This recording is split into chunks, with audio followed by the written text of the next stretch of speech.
خاص دم یا خاص دعائیں، مخصوص دعائیں، یعنی ایک عام دعائیں اور دوسرے مخصوص دعائیں جو بیماریوں سے علاج کے طور پر پڑھی جائیں گی. ٹھیک ہے. حضرت عائشہ سے روایت ہے کہ رسول اللہ صلی اللہ علیہ وسلم مجھے نظر بد سے دم کرانے کا حکم دیتے تھے. ٹھیک ہے. یعنی جب حضرت عائشہ کی طبیعت نڈھال ہوتی تو آپ حکم دیتے کہ تم دم کراؤ. یہ حدیث ہے صحیح مسلم کی 5849. کان یأمرها ان تسترقی من العین. کان یأمرها، نبی صلی اللہ علیہ وسلم ان کو حکم دیتے کہ کیا کریں، ان یسترقی من العین، کہ وہ نظر کے لیے دم کروا لیں. ٹھیک ہے. اور جس کو دم کرنا آتا ہو اس کے لیے کیا حکم ہے؟ صحیح مسلم ہی کی روایت ہے. جابر بن عبداللہ کہتے ہیں کہ ہم میں سے ایک آدمی کو بچھو نے ڈس لیا جبکہ ہم رسول اللہ صلی اللہ علیہ وسلم کے ساتھ بیٹھے ہوئے تھے. ایک صحابی نے عرض کیا اللہ کے رسول میں دم کروں؟ آپ نے فرمایا تم میں سے جو اپنے بھائی کو فائدہ پہنچانے کی استطاعت رکھتا ہو وہ اسے فائدہ پہنچا دے. اس سے کیا پتہ چلتا ہے کہ دم کرنے کے لیے کوئی خاص مخصوص شخصیت کا ہونا ضروری نہیں، کہ بڑا سا جبہ پہنا ہوا ہو یا کوئی بہت خاص قسم کا بھاری بھرکم شخص ہو. نہیں، جس کو بھی اللہ حکمت دے دے، جس کو بھی اللہ تعالیٰ کسی کو فائدہ پہنچانے کی صلاحیت دے دے. اور اس کا تعلق حکمت سے بھی ہوتا ہے نا، کہ انسان قرآن مجید کی آیات میں غور و فکر کرے، دعائیں پڑھے، پھر ان کو صحیح پڑھے، پھر ان کو یاد کرے، پھر وقت پر یاد بھی نہیں، ریکال بھی کر لے. دعائیں تو آپ سب یاد کر رہے، لیکن کس کس کو یاد آتی ہے جب کوئی خاص مشکل ہوتی ہے تو اس وقت کوئی دعا پڑھنی. اچھا، پھر حضرت عائشہ کہتی ہیں کہ رسول اللہ صلی اللہ علیہ وسلم جب بیمار ہوتے تو جبریل آپ کو دم کرتے اور کہتے بسم اللہ یبریک. یہ دوسری روایت بھی ہے. وَمِن كُلِّ دَاءٍ يَشْفِيكَ وَمِن شَرِّ حَاسِدٍ إِذَا حَسَدَ وَشَرِّ كُلِّ ذِي عَيْنٍ. تو اس سے یہ بھی پتہ چلتا ہے کہ اور دیگر قسم کے وائرس سے جراثیم کے علاوہ نگاہیں اور اس طرح کی چیزیں بھی بیماری کا سبب بنتی. ٹھیک ہے، نظر بیماری کا سبب بنتی ہے. سمجھ آ گئی بات؟ اوکے. یعنی صرف مادی اسباب نہیں ہوتے، کیونکہ ہمارا جسم صرف مادہ نہیں ہے، اس میں روح بھی ہے، وہ بھی بیمار ہوتی ہے. اللہ کا کلام جس میں سورۃ فاتحہ بھی ہے، آیت الکرسی بھی ہے، معوذتین بھی ہے، سورۃ البقرہ کی آخری آیات بھی ہیں، ان کے تو دلائل بھی ملتے ہیں. لیکن اس کے علاوہ بھی اللہ کے کلام سے دم کیا جا سکتا ہے، اللہ کے ناموں سے. نمبر 2، عربی زبان میں ہو اور ایسے الفاظ میں ہو جن کا معنی اور مفہوم واضح ہو، کلیئر الفاظ ہو، مجہول اور نامعلوم الفاظ نہ ہو. کیا پتہ جنوں کو پکارا جا رہا ہو. آپ نے کبھی تعویذ دیکھے ہوں گے، اس میں بڑے عجیب و غریب قسم کے نام لکھے ہوتے ہیں. بعض لوگ تو اصحاب کہف کے نام لکھ کے تعویذ بنا رہے ہوتے ہیں، پتہ یلدرم اور پتہ نہیں کیا کیا نام عجیب و غریب. فرشتوں کے نام بعض لکھتے ہیں اور ان کو پکارتے ہیں. یہ سب شرک کی قسمیں ہیں. صرف اللہ کو پکارنا چاہیے، حتیٰ کہ رسول اللہ صلی اللہ علیہ وسلم کو بھی نہیں پکارنا. ٹھیک ہے، تو الفاظ واضح ہوں، نمبرز نہ ہوں. ٹھیک ہے. ابو بکر بن محمد کہتے ہیں کہ خالدہ بنت انس رضی اللہ عنہا نبی صلی اللہ علیہ وسلم کی خدمت میں حاضر ہوئی اور آپ پر دم پیش کیے. آپ نے ان کی اجازت دے دی، یعنی وہ الفاظ ایسے نہیں تھے کہ جو ناپسندیدہ. عمیر رضی اللہ عنہ سے مروی ہے کہ میں غزوہ خیبر میں اپنے آقاؤں کے ساتھ شریک تھا، یہ غلام تھے.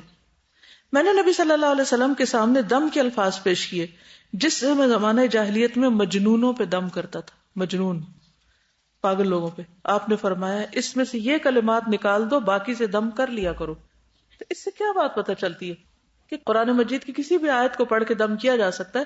جیسے قرآن مجید میں آتا ہے وَنُنَزِّلُ مِنَ الْقُرْآنِ مَا هُوَ شِفَاءٌ وَرَحْمَةٌ لِّلْمُؤْمِنِينَ، کہ ہم قرآن میں سے وہ چیز اتارتے ہیں جو مومنوں کے لیے شفا اور رحمت ہے. ٹھیک، اس کی دلیل استاذہ ایک حدیث میں آتی ہے نا، رسول اللہ صلی اللہ علیہ وسلم نے فرمایا تھا حضرت عائشہ رضی اللہ عنہا سے کہ عالجیھا بکتاب اللہ. کوئی عورت بیٹھی ہوئی تھی آپ کے پاس. جی. اچھا، عوف بن مالک کہتے ہیں کہ ہم زمانے جاہلیت میں دم کیا کرتے تھے. ہم نے نبی صلی اللہ علیہ وسلم سے پوچھا یا رسول اللہ آپ اس بارے میں کیا فرماتے ہیں؟ آپ نے فرمایا وہ مجھے پڑھ کے سناؤ. کیا پڑھتے تھے تم؟ یعنی دم کے الفاظ سناؤ. سننے کے بعد آپ نے فرمایا ایسے دم میں کوئی حرج نہیں جو شرک سے پاک ہو. ٹھیک ہے. چوتھی شرط، جادوگر، کاہن، نجومی وغیرہ سے دم نہیں کرانا چاہیے. جو لوگ شرک کرتے ہوں ان کے پاس مت جائیں، غیب کی خبریں بتاتے ہوں جو معلوم نہیں وہ کیا کچھ کہنا شروع کر دیں، یہ کیا کچھ شامل کر لیں. پانچویں چیز یہ کہ دم کرتے وقت عقیدہ یہ ہو کہ تاثیر اللہ کے اذن سے ہوگی. جیسے غذا اللہ کے اذن سے فائدہ دیتی ہے، دوا اللہ کے اذن سے فائدہ دیتی ہے، اسی طرح دم بھی اللہ کے اذن سے فائدہ دے گا، اس بندے کے ہاتھ میں کچھ نہیں ہے. بعض لوگ دم کرتے رہتے ہیں تو لوگ ان کو ماننا شروع کر دیتے ہیں، یہاں سے شرک کا دروازہ کھلتا ہے. وہ سمجھتے ہیں ان کے منہ سے دم نکلے گا تو ہی علاج ہوگا اور میں ٹھیک ہو جاؤں گی. تو یہ عقیدہ نہیں بنانا چاہیے کہ فلاں کرے تو علاج ہوگا. اللہ کا کلام ہے، جو بھی پڑھے اگر اللہ کا اذن ہوگا تو اس سے فائدہ ہو جائے گا. اب یہ غلام تھے، غلام پڑھ رہے ہیں اور ان کا فائدہ ہو رہا ہے، جس کا مطلب یہ کہ آزاد ہو، غلام ہو، عورت ہو، مرد ہو، بچہ ہو، بوڑھا ہو، جوان ہو، جو بھی یقین کے ساتھ اللہ کا نام لے کے کسی کو جھاڑے گا اللہ تعالیٰ شفا دے گا. ٹھیک ہے، تو یہ نہیں سمجھنا چاہیے کہ اس بندے کے اندر کوئی خاص خوبی ہے. رائٹ، یہ چیز ہوگی تو پھر کام خراب ہوگا. بندوں میں کچھ نہیں ہے، یا تو اللہ کا کلام کے اندر ہے، اللہ کی ذات جو بھی فیصلہ کرے بندے کے حق میں شفا کا. نبی صلی اللہ علیہ وسلم نے فرمایا علاج کروانا بھی تقدیر میں شامل ہے، اور یہ کہ اللہ تعالیٰ فائدہ دیتا ہے جس کو چاہتا ہے اور جس چیز کے ساتھ چاہتا ہے. ایک ہی چیز ایک کو فائدہ نہیں دیتی، دوسرے کے لیے انتہائی فائدہ مند ہو جاتی. پھر اگلا پوائنٹ ہے کہ کس کس مرض میں دم کیا جائے. صرف روحانی امراض یعنی کہ نظر لگ گئی ہے یا کوئی جادو ہے یا اثر ہے، یا پھر جسمانی امراض بھی. تو بات یہ ہے کہ ہر مرض میں کیا جا سکتا ہے. رائٹ، ہر مرض میں، چاہے جسمانی ہو چاہے روحانی. حضرت عائشہ سے روایت ہے کہ جب کسی انسان کے کسی عضو میں کوئی تکلیف ہوتی یا پھوڑا یا زخم ہوتا تو رسول اللہ صلی اللہ علیہ وسلم اپنی انگلی اس طرح رکھتے تو سفیان راوی نے اپنی شہادت کی انگلی زمین پہ رکھی، پھر اسے اٹھا کے فرماتے اللہ کے نام سے ہماری زمین کی مٹی ہم میں سے کسی کے لعاب سے، یعنی اس مٹی میں لعاب شامل کرتے، ہمارے رب کے حکم سے ہمارا مریض شفا پا جائے. یعنی مثلاً پھنسی ہے تو وہ صاف مٹی اور تھوڑا سا لعاب ملا کے اس جگہ مل دیتے. کوئی درد ہے تو اس کو بھی اس طرح کرتے. ہماری زمین کی مٹی، اس سے مراد صرف مدینہ کی مٹی نہیں کہ وہاں سے لا کر ہی ہم اس کے اندر انگلی رکھیں. جس زمین پر ہو آپ اس زمین کو اشارہ کر کے کہہ سکتے ہیں ہماری زمین کی مٹی. مٹی جو ہے اس پر بھی بہت سی تحقیق ہو چکی ہے، اگر آپ مزید پڑھیں تو، کہ مٹی سے چکے انسان بنا ہے تو انسان کا علاج مٹی میں بھی ہے. تیمم جو ہے وہ صرف طہارت حاصل کرنے کا ذریعہ نہیں، بظاہر لگتا مٹی لگ جائے کہ وہ بھی کئی قسم کے بیکٹیریا کو ختم کرتا ہے. کئی برتنوں کو دھونے کے لیے مٹی اور راکھ اور ریت اور یہ چیزیں استعمال کی جاتی ہیں اور اس کے جرمز ختم ہو جاتے ہیں. اسی طرح بعض لوگ مٹی کے اندر لوٹ پوٹ ہو کے یا اس گارے وغیرہ کا لیپ کر کے یا مختلف طرح کی مٹی کے ساتھ مساج کر کے علاج کرواتے ہیں. اور جھاوے کا استعمال تو آپ سب کرتے ہی ہیں، جیسے وہ مٹی کا جھاوا نہیں ہوتا جس کے ساتھ آپ جسم رگڑتے ہیں. تو اسی طرح وہ ڈیڈ سکن کو جب صاف کر دیتی ہے مٹی اور اندر کے ٹاکسنس کھینچ لیتی ہے تو آپ اچھا فیل کرتے ہیں. کیونکہ اگر آپ کہیں یہ چند لفظ ہیں ان سے کیا ہوگا، اکثر لوگ دعا اور دم کو ویلیو نہیں کرتے. اگر انہیں بتایا جائے نا کہ آپ سورۃ فاتحہ پڑھ، وہ تو ہم پڑھتے ہی رہتے ہیں. اگر کہا جائے کہ بھئی آپ لا الہ الا انت سبحانک انی کنت من الظالمین پڑھیں گے، غم میں ڈپریشن میں، یہ تو بہت دفعہ پڑھ لی ہے، اچھا کچھ اور بتا. بھائی اگر پڑھی اور نہیں مسئلہ حل ہو تو اس کا مطلب پڑھنے کا طریقہ ٹھیک نہیں تھا. صحیح طریقے سے پڑھیں، اسی درد کے ساتھ پڑھیں جس درد کے ساتھ یونس علیہ السلام نے پڑھی. وہ تو آپ محسوس نہیں کر سکتے کیونکہ آپ مچھلی کے پیٹ میں ہیں نہیں، لیکن تھوڑا امیجن کر لیں کہ کس طرح انہوں نے پڑھی ہوگی. تو جب اس طریقے سے آپ پڑھیں گے، اس یقین کے ساتھ آپ پڑھیں گے تو اللہ تعالیٰ ضرور سنیں گے. اللہ تعالیٰ غافل لوگوں کی دعا نہیں سنتے، ان کو پرواہ نہیں کیا پڑھ رہے ہیں، بس لفظ بولے جا رہے ہیں. تو اس میں یقین اور کیفیت حاضر کر کے اپنے آپ کو دعا کریں. جی ہاں، یہ بھی ہوتا ہے کہ آپ چاہتے ہیں بس فوراً ہماری دعا سنی جائے. ہم کیا کہتے ہیں کہ بس سر درد ہو رہا ہے، وہ 1 منٹ میں ٹھیک ہو جائے. اب 1 منٹ میں ٹھیک نہیں ہوا تو اس کا مطلب دعا نہیں سنی گئی. 1 گھنٹے میں ٹھیک ہو جائے. لیکن اللہ سبحانہ وتعالی کا طریقہ یہ نہیں ہے. کیا وہ آپ کے حکم کے مطابق چلے گا؟ وہ زیادہ بہتر جانتا ہے یا آپ بہتر جانتے ہیں؟ وہ زیادہ بہتر جانتا ہے. تو اس لیے دعا مانگنے کے بعد انتظار کرنا اور صبر کرنا بھی ضروری ہے. پھر نبی صلی اللہ علیہ وسلم کا اپنی بیوی کو دم سیکھنے کے لیے کہنا. حضرت حفصہ سے مروی ہے کہ ایک مرتبہ نبی صلی اللہ علیہ وسلم ان کے پاس تشریف لائے تو میرے یہاں شفا نامی ایک خاتون موجود تھی جو پہلے پھنسیوں کا جھاڑ پھونک سے علاج کرتی تھی. یعنی سکن ڈیزیزز کا علاج اسی طرح جھاڑ پھونک سے. نبی صلی اللہ علیہ وسلم نے ان سے فرمایا یہ طریقہ حفصہ کو بھی سکھا دو.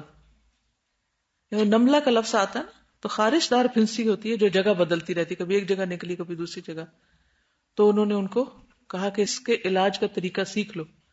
اب وہ کون سا طریقہ تھا جو حضرت شفا کو پتا تھا اور آپ نے ان سے سیکھنے کے لیے کہا، حالانکہ آپ اس وقت کوئی اور اپنی طرف سے بھی بتا سکتے تھے. تو ان دو باتوں سے یہ پتا چلتا ہے، وہ اس مجلس میں جو شخص نے کہا میں دم کروں، اور پھر شفا کے پاس جو دم تھا، اس سے یہ پتا چلتا ہے کہ مختلف بیماریوں کے علاج کے لیے اگر کوئی مخصوص آیت یا کوئی چیز بتا دیتا ہے کہ یہ پڑھو، یا اس کے اوپر پڑھ کے دم کر دیتا ہے تو فائدہ مند ہو سکتی. کیونکہ یہاں الفاظ نہیں بتائے گئے. الفاظ میں جو چیز منع ہے وہ کیا ہے؟ شرکیہ الفاظ. ایز لانگ ایز قرآن مجید کی آیت ہے یا کوئی اور اس طرح کی چیز ہے جو الفاظ ہیں کسی بندے نے اپنی طرف سے بنائے ہوئے ہیں لیکن الفاظ میں کوئی شرک نہیں، تو اس میں کوئی حرج نہیں. ہم اردو میں بھی مانگتے ہیں اور زبانوں میں بھی مانگتے ہیں تو مانگ سکتے ہیں، اللہ سے ہی مانگتے ہیں. جب تک اللہ سے مانگ رہے ہیں اور اللہ کا نام لے کے دم کر رہے ہیں، جھاڑ رہے ہیں اس کو، تو کوئی بات نہیں. جی، تو اس لیے میری زندگی للہ رب العالمین ہی ہے. ہم پڑھ رہے تھے بیماری کے بارے میں کہ جب بیماری آئے تو انسان کیا کرے. سب سے پہلے کہ اللہ سے اچھا گمان رکھے کہ اس بیماری میں خیر ہے. پھر یہ کہ بیماری کی حالت میں بھی اپنی زندگی سے بھرپور فائدہ اٹھاتا رہے، فائدہ مند مریض بنے. پھر اس کے بعد یہ ہے کہ مختلف طریقوں سے علاج بھی کرائے، احتیاط بھی کرے، پرہیز بھی کرے، اور مسنون طریقہ علاج سے فائدہ اٹھائے جن کی تفصیلات کل آپ پڑھ چکے ہیں، اور ان چیزوں سے بچے کہ جن کو قرآن و سنت نے ناپسند کیا ہے، جس میں حرام اور غیر طیب چیزیں. علاج کرانے میں نمبر 1 سب سے بہترین چیز کیا ہے؟ سوٹیبل غذا، جو آپ کے لیے مناسب ہو. اور اس کے لیے میں نے آپ کو طریقہ بتایا تھا کہ جائیں اور سرچ کریں اپنے بلڈ گروپ کے مطابق اپنی فوڈ کو، دیکھیں کہ آپ کے لیے کیا زیادہ بہتر ہے اور کیا نہیں. یہ صرف ایک راستہ ہے. دوسرا یہ کہ تجربے اور مشاہدے سے بھی آپ بہت کچھ اپنے مزاج کے بارے میں جان لیتے ہیں. بلڈ ٹائپ سے بھی انسان سیکھے، وہ ایک نئی ریسرچ ہے، لیکن باڈی کے اندر جو ہے نا، ہمارے اللہ تعالیٰ نے ایک ایسا میکینزم رکھا ہے کہ جس چیز کی کمی ہوتی ہے نا اس چیز کو مل جاتا ہے. ایک نیچرل وے ہے کہ کریونگ کس چیز کی ہے. یہ بتائیے کہ آپ میں سے کسی نے ریسرچ کی بلڈ ٹائپ معلوم کر کے کچھ؟ I researched on it. There are a lot of skeptics of this research as well. But generally I am O positive, تو O blood group کی جو میں پڑھی تھی, I'm not supposed to eat many meats. Coffee dairy products بھی not allowed. اس میں یہ ہے کہ ایک ٹائپ ہونے کے باوجود بھی ہر انسان پھر مختلف ہے کئی اعتبار سے. اس میں کئی اور فیکٹرز بھی ہوتے ہیں. کس کنٹری میں آپ رہتے ہیں، کلائمیٹ کیا ہے، کون سی نسل سے آپ تعلق رکھتے ہیں، جینیٹک چیزیں بھی بیچ میں شامل ہو جاتی ہیں. پلس یہ ہے کہ انسان کسی بھی چیز کو جو قرآن و سنت کے علاوہ ہے 100% اس پر ڈپینڈ نہیں کر سکتا. لیکن مختلف طرح کی چیزیں جو سامنے آتی ہیں ان کو پڑھنے سے ذہن میں وسعت آتی اور ان سے فائدہ پہنچتا ہے. اور اس کو اگر انسان اپنی ذات کے ساتھ کمپیئر کرے تو کچھ چیزیں تجربہ بھی بتاتا ہے کہ وہ بلڈ گروپ جو ہوتا ہے اسے ایسیڈک چیزیں زیادہ نہیں کھانی چاہیے.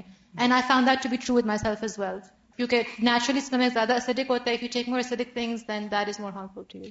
تو جو چیزیں نقصان دہ ہیں، کسی بھی چیز کو جس کو اللہ نے حلال قرار دیا اس کو ہم ٹوٹلی حرام نہیں کر سکتے، الا یہ کہ کوئی ڈاکٹر آپ کو کہے کہ وقتی طور پر آپ یہ چیز نہ استعمال کریں. مثلا اس کی بھی دلیل قرآن پاک میں ملتی، کل الطعام کان حلا لبنی اسرائیل الا ما حرم اسرائیل علی نفسہ من قبل ان تنزل التوراۃ. تو حضرت یعقوب علیہ السلام نے اپنے لیے کیا حرام کر لیا تھا، یعنی پرہیز کر رہے تھے وہ ایک طرح سے اونٹ کے گوشت کا، اونٹ اور شاید خرگوش بھی تھا، تو وہ ان کو پرسنلی ان کو نہیں سوٹ کرتا ہوگا. تو اس طرح کوئی بھی چیز جو حلال ہو کسی کے لیے بھی کسی اور کو حرام کرنے کا اختیار نہیں ہے، نہ خود پر حرام کر کے اس کو اس سے بچنا چاہیے. لیکن اگر کوئی چیز نقصان دے رہی ہو تو اس کو کھا کر بھی اپنا قتل نہیں کرنا چاہیے. تو مختلف چیزوں سے آپ کو فائدہ ضرور بہرحال پہنچتا ہے اور ساری زندگی انسان سیکھتا چلا جاتا ہے. اب یہ ہے کہ طریقہ ہے علاج میں آپ نے دیکھا ہوگا کہ ہر ملک اور ہر علاقے اور ہر مزاج کے لوگوں نے اپنی ضرورت کے مطابق بہت سے علاج ایجاد کیے ہوئے. مثلا چائنیز طریقہ کار جو ہے علاج کا، اور چائنیز طریقہ علاج میں بھی کئی قسم کے علاج ہیں، کوئی ایک نہیں ہے. آکو پنکچر، آکو پریشر اور ہربل ٹریٹمنٹ ان کے ہاں. پھر اسی طرح مختلف طرح کے مساج کے ذریعے، مختلف علاج موجود ہیں. پھر اسی طرح آپ دیکھیے کہ عربوں کے ہاں علاج کے طریقہ ہے کار مختلف ہیں. پھر آپ ویسٹ میں چلے جائیں, پھر وہاں بھی کئی قسمیں ہیں علاج کی. پھر مختلف غذاؤں کے ساتھ جو علاج ہے, تو علاج کرانا مسنون ہے ایز لانگ ایز وہ کسی شرعی طریقے کے اس طرح مخالف نہ ہو کہ جس سے شریعت نے روکا ہے ہمیں. مثلاً کون سی چیز ہے جس کو نبی صلی اللہ علیہ وسلم نے پسند نہیں کیا؟ آگ سے داغ کو. حالانکہ وہ طریقہ علاج ہے, اس سے علاج ہوتا ہے, فائدہ ہوتا ہے, لیکن آپ نے اس کو پسند نہیں کیا. پھر اسی طرح یہ ہے کہ کچھ روحانی علاج بھی ہیں. ٹھیک ہے, تو آج میں بات کروں گی روحانی علاج پہ. جسمانی علاج کے مختلف طریقے ہیں جن کو ہر علاقے کے لوگ اپنی اپنی ضرورت اور تشخیص کے مطابق کرتے ہیں.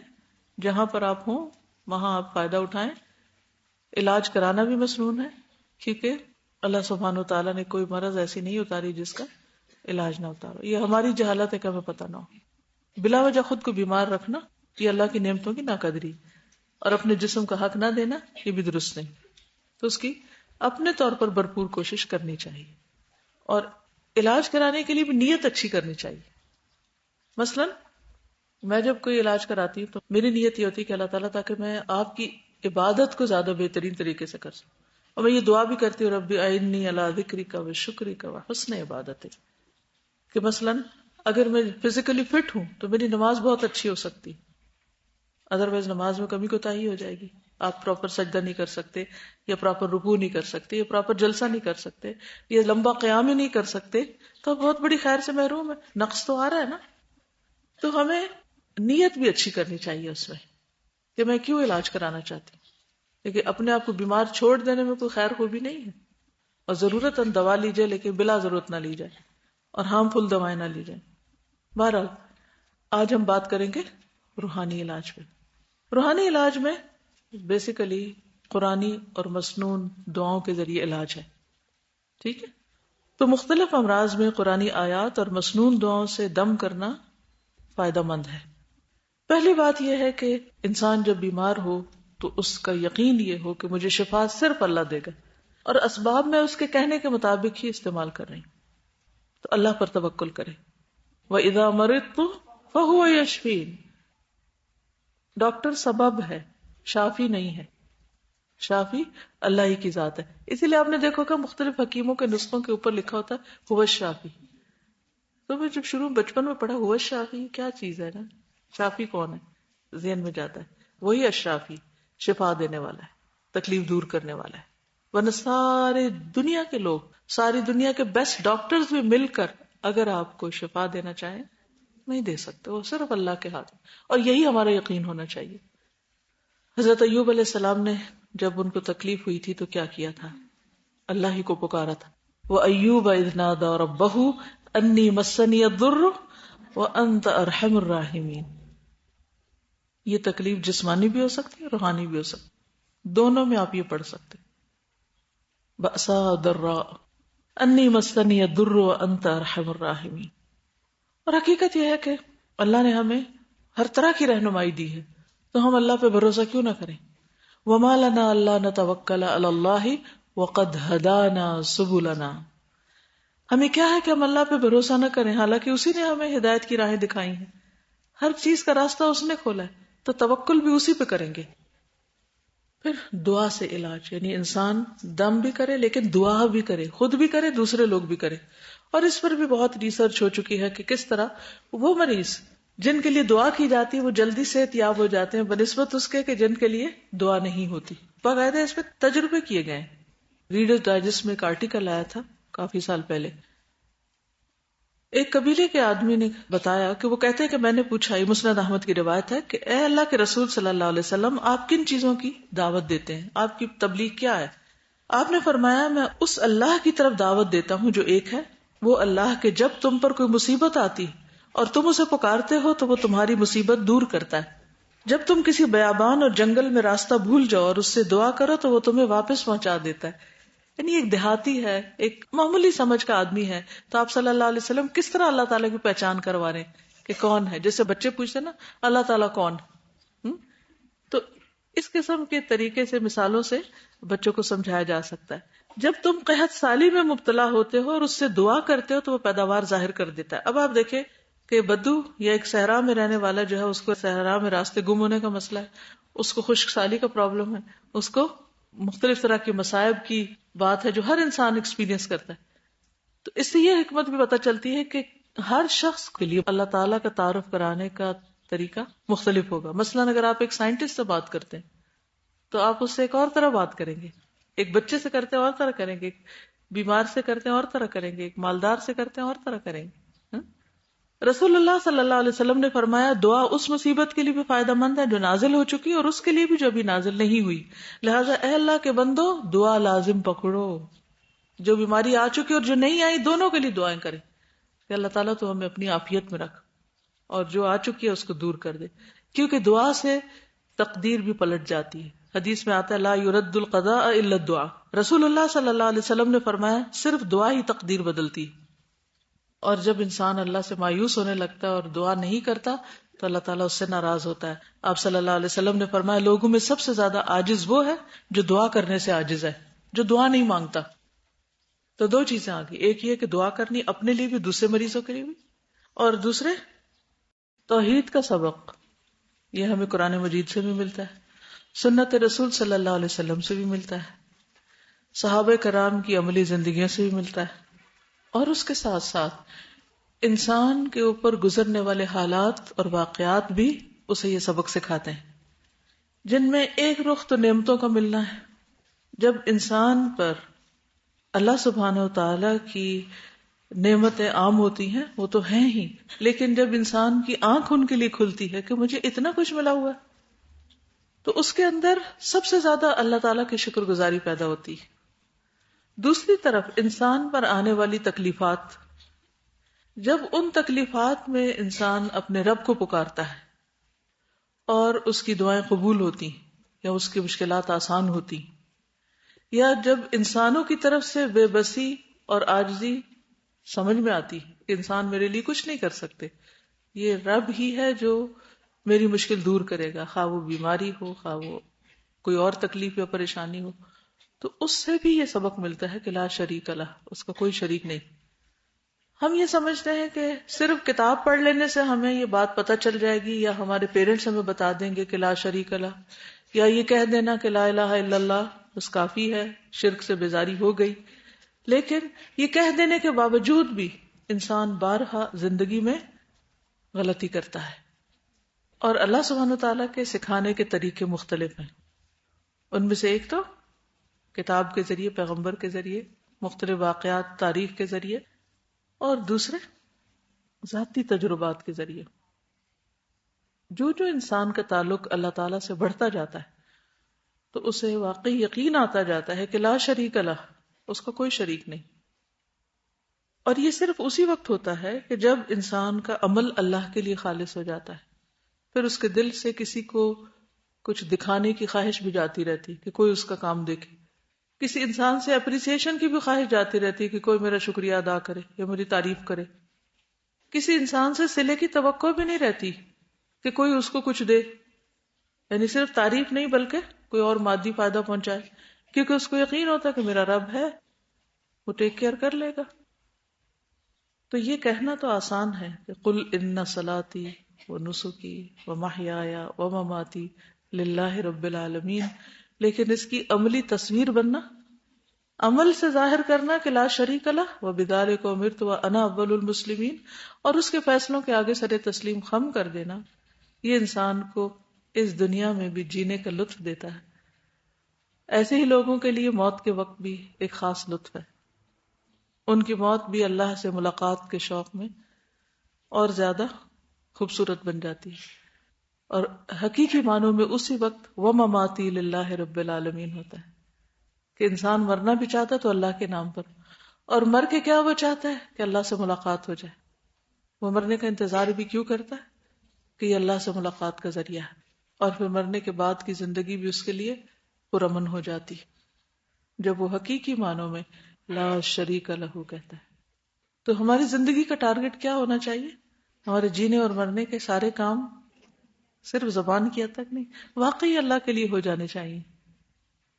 کہ غیر اللہ سے کسی بھی قسم کے کسی فائدے یا کسی بھی چیز کی کوئی چاہت ہی نہ رہے. جب تک انسان انسانوں سے بہت کچھ چاہتا ہے انسان اس کو مایوس کرتے ہی رہیں گے. اور جب انسان اپنی ساری توقعات اور امیدیں صرف اللہ سے رکھ لیتا ہے تو پھر اس کی زندگی میں ڈھیروں پریشانیوں کے باوجود بھی بے پناہ اطمینان ہوتا ہے, کیونکہ اس کو کسی سے کوئی شکوہ ہی نہیں, کوئی شکایت ہی نہیں, کیونکہ اس کو پتا ہے کہ انسان محتاج ہے, وہ میرے خالق نہیں, نہ میرے رازق ہیں, نہ وہ مجھے وہ دے سکتے ہیں جو میں ان سے چاہتا ہوں. وہ میرا رب ہے جو سب کچھ کرنے والا ہے. خاص اس قسم کے مسائل کے لیے اللہ کے اس نام سے پکارنے کے لیے کہا جاتا ہے. تو اس حد تک آپ استفادہ کر سکتے ہیں, لیکن کسی بھی انسان کی بات فرض درجے میں نہیں ہوتی کہ آپ اسے ضرور مانیں کہ انہوں نے کہا 100 دفعہ پڑھو تو 100 سے 99 ہو گیا یا 101 ہو گیا تو مسئلہ نہیں حل ہونے کا, یہ نہیں دل میں آنا چاہیے.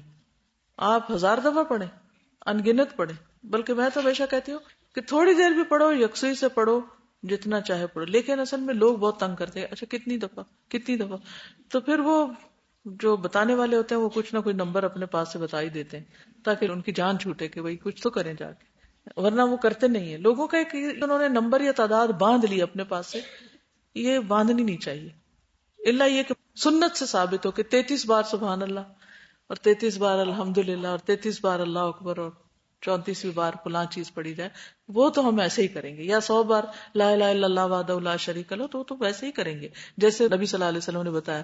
ان کے کیے سے نہ آگے بڑھیں گے نہ پیچھے رہیں گے. لیکن کسی اور کے بتائے میں دل چاہتا تو کر لیں, نہیں کرتا تو نہ کریں. اور یہ شک نہ ہو کہ کیونکہ میں نے مولوی صاحب کی بات نہیں مانی تو میرا مسئلہ حل نہیں ہونا. اللہ تعالیٰ کسی گنتی کا پابند نہیں ہے. چلیے, نبی صلی اللہ علیہ وسلم کا خود کو دم کرنا. حضرت عائشہ کہتی ہیں کہ رسول اللہ صلی اللہ علیہ وسلم جب بیمار پڑتے تو اپنے اوپر معوذتین یعنی الفلق اور الناس پڑھ کر دم کر لیا کرتے. طریقہ کیا ہے, ہاتھ پہ پڑھ کے اس کو پھیر کے اور پورے جسم پر پھیر لیتے, یعنی اپنے آپ کو خود بھی جھاڑ لیتے. تو ضروری نہیں کہ کوئی اور ہم پہ کرے, خود بھی پڑھ لیں. ٹھیک ہے, آیت الکرسی وغیرہ بھی سورۃ فاتحہ پڑھ کے اپنے اوپر خود پھونک مار لیں, ہاتھ پھیر لیں, کچھ بھی کریں. نبی صلی اللہ علیہ وسلم کا گھر والوں کو دم کرنا. حضرت عائشہ سے روایت ہے کہ ہم میں سے جب کوئی بیمار ہوتا تو رسول اللہ صلی اللہ علیہ وسلم اس پر اپنا دایاں ہاتھ پھیرتے اور فرماتے, اے لوگوں کے رب, تکلیف کو دور کر دے اور شفا دے, تو ہی شفا دینے والا ہے, تیری شفا کے علاوہ کوئی شفا نہیں, ایسی شفا کہ کوئی بیماری باقی نہ رہے. عربی میں کیا ہے دعا؟ اذهب البأس رب الناس واشف انت الشافی لا شفاء الا شفاؤک شفاء لا یغادر سقما. تو نبی صلی اللہ علیہ وسلم دوسرے مریضوں پر بھی دم کر دیا کرتے تھے. حضرت عائشہ سے روایت ہے کہ رسول اللہ صلی اللہ علیہ وسلم جب کسی مریض کے پاس تشریف لے جاتے یا کوئی مریض آپ کے پاس لایا جاتا تو آپ یہ دعا فرماتے, یہی جو ابھی پڑھی آپ نے, اذهب البأس رب الناس واشف انت الشافی لا شفاء الا شفاؤک شفاء لا یغادر سقما. گھر والوں اور باہر والوں کو بھی آپ پڑھ سکتے ہیں, کہ کچھ لوگ کہتے ہیں نا بس اپنے لیے خود ہی مانگے, کسی دوسرے کو کچھ نہ کرے. نہیں, خود بھی اپنے اوپر, اپنے بال بچوں پر. جیسے حضرت حسن حسین پہ آپ کیا پڑھتے تھے, اعوذکما بکلمات اللہ التامۃ من کل شیطان وہامۃ ومن کل عین لامۃ. حضرت حسن اور حسین دونوں کے اوپر آپ یہ دم کیا کرتے تھے. اور رشتہ داروں یا گھر والوں کے علاوہ کسی اور کو بھی وقت یا ضرورت پڑنے پر دم کیا جا سکتا ہے. ٹھیک ہے. اچھا, جبریل علیہ السلام کا نبی صلی اللہ علیہ وسلم کو دم کرنا. صحیح مسلم کی روایت ہے, ابو سعید سے روایت ہے کہ جبریل علیہ السلام نے نبی صلی اللہ علیہ وسلم کی خدمت میں حاضر ہو کر عرض کیا, اے محمد صلی اللہ علیہ وسلم, آپ بیمار ہو گئے؟ آپ نے فرمایا جی ہاں. تو جبریل علیہ السلام نے کہا, اللہ کے نام سے میں آپ کو دم کرتا ہوں, ہر اس چیز کے شر سے جو آپ کو تکلیف دینے والی, اور ہر نفس یا حسد کرنے والی آنکھ کے شر سے. نفس اور آنکھ دونوں کے شر سے. کچھ نفس آپ سے حسد کرتے ہیں تو آپ کے لیے برا ہی چاہتے ہیں, اور کچھ نگاہیں بھی آپ کو ایسی جیلسی کے ساتھ دیکھتی ہیں کہ اس سے آپ کو تکلیف پہنچ سکتی ہے اللہ کے اذن سے. یہ کہ یاد رکھیے, وما هم بضارین به من احد الا باذن اللہ. جیسے اور بیماریاں آ جاتی ہیں ایسے یہ بھی روحانی بیماریاں بھی آ جاتی ہیں. تو اس صورت میں جبریل علیہ السلام کا نبی صلی اللہ علیہ وسلم پہ دم کرنا ایک واضح دلیل ہے. اور وہ دعا کیا ہے, بسم اللہ ارقیک من کل شیء یؤذیک من شر کل نفس او عین حاسد اللہ یشفیک بسم اللہ یرقیک. تو ہر اس چیز کے شر سے جو آپ کو تکلیف دینے والی ہو، ہر نفس یا حسد کرنے والی آنکھ کے شر سے اللہ آپ کو شفا دے گا. میں اللہ کے نام سے آپ کو دم کرتا ہوں، یعنی شفا اللہ دے گا، جھاڑتا میں ہوں آپ کو. دیکھیے جھاڑنا کیا ہے، جیسے گرد و غبار پڑ جاتی تو ڈسٹنگ نہیں کرتے، تو ایسے ہی وہ اوپر سے ذرا سا اندر بھی چلی جاتی ہے کچھ گرد و غبار، تو اس کو بھی ڈسٹنگ کر دینی چاہیے.